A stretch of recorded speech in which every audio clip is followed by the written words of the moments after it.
Hi everybody, this is Judy at Judy in the Kitchen. Today we're going to make a millet vegetable pilaf. Alright, as you can see we're at the stove and I've tried to make it where you can see two burners at one time. The first thing we want to do is get this millet cooking. And I have 2 cups of homemade vegetable broth here. And I'm just going to pour in this pot. And it is not turned on yet, and we're going to turn it on to high. I'm going to cover it up and bring that to a boil. And then to cook the millet, we're just going to have 1 cup of millet in there that I have rinsed. And you can see that right there, and it's been draining quite well. This has not been soaked. You can soak your millet if you want, but it does not have to be soaked. But it is suggested that we rinse it, so it's been rinsed and draining. As soon as that comes to a boil, we're going to add that. Then we're going to cook some vegetables in here, and this can be transformed into a complete meal very easily, which I'm going to show you how to do. I don't know if you can see it or not, but my broth is boiling. So we're going to add this millet in there, and I'm going to turn this down to a medium low.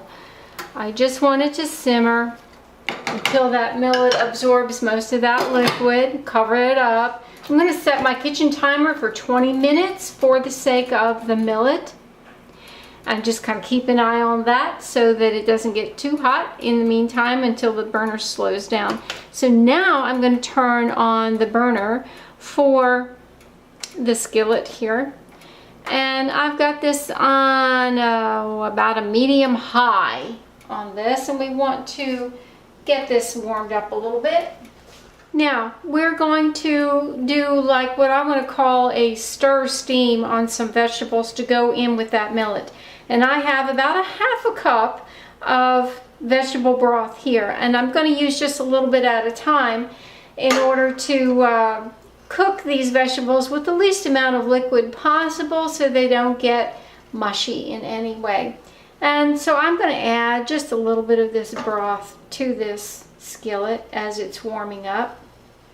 And I'm going to add a ½ cup of chopped onion and about 3 large cloves of garlic.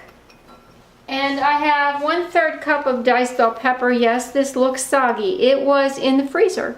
No issue. It can be fresh or it can be bell pepper that you've stored away in the freezer, which is what I've got. And then we're going to add, this is roughly a cup of diced carrot. We are making this just as simple as we possibly can. And just to get this going, I'm going to turn that up to high. You see, we're just using the liquid here to cook these vegetables. No oil. We've got some other ingredients we're going to add to this as well, for sure. I'm going to go ahead, since we're using dried herbs, I'm going to add these now. We've got in this bowl a teaspoon of dried thyme, a teaspoon of dried basil, and a tablespoon of dried parsley. By adding it now, it will allow those herbs to rehydrate and get flavorful. Now you can see it's starting to cook. Now I'm going to turn this heat down some, almost to a medium. I just wanted it to get going there.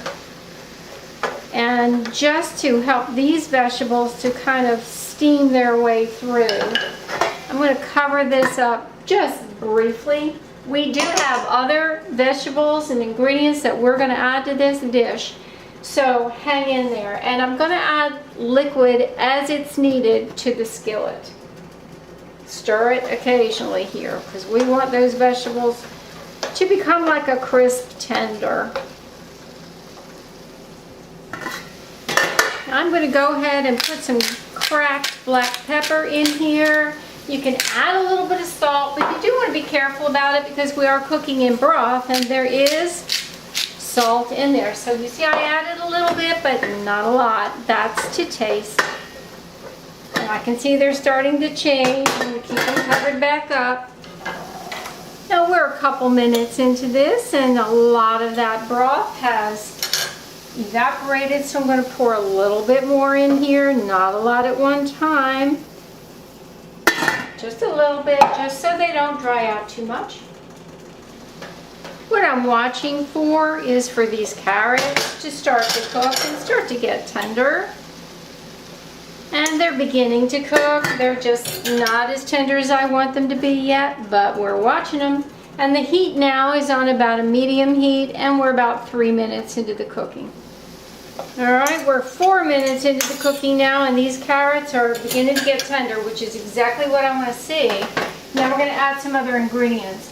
Now I have a small jar of mushroom pieces that I'm adding to this. You can add fresh mushrooms, about a cup of fresh mushrooms. I just didn't have any fresh at the moment, and I like to keep the jar or canned mushrooms on hand in case I need some and don't have the other. Now we're going to add about 1.5 cups of diced zucchini, and this is optional. This is optional, but this is something that you can do to turn this into a complete meal. I've got about 1.5 cups of cooked Great Northern beans here that I'm adding to the mix, and we're not finished yet. Now I have about 2 cups of coarsely chopped fresh spinach. We're getting our greens in on this. And just because, I'm going to add the rest of this broth. And that only makes 1/2 cup of broth that has been added to this. And now you know that the spinach doesn't take any time to cook, and the zucchini doesn't take any time to cook. And so what we're going to do, just try to stir this up a little bit. I should have used a bigger pot, huh? And I'm going to cover this up and allow this to heat its way through. And we're still not finished adding ingredients yet. I'm going to turn this down just a little more. We're going to give this another stir because we want this spinach to wilt.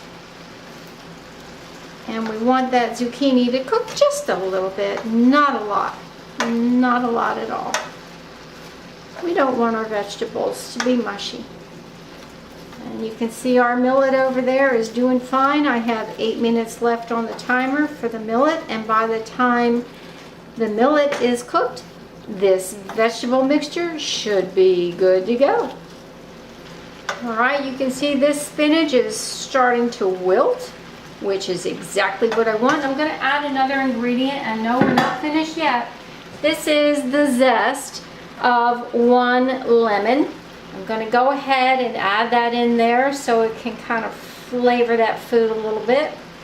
Not a whole lot, but that's what we have out of the 1 lemon, and then we're going to add some more to it, just a little bit. You see it's starting to wilt down and starting to look really good, and it's colorful too.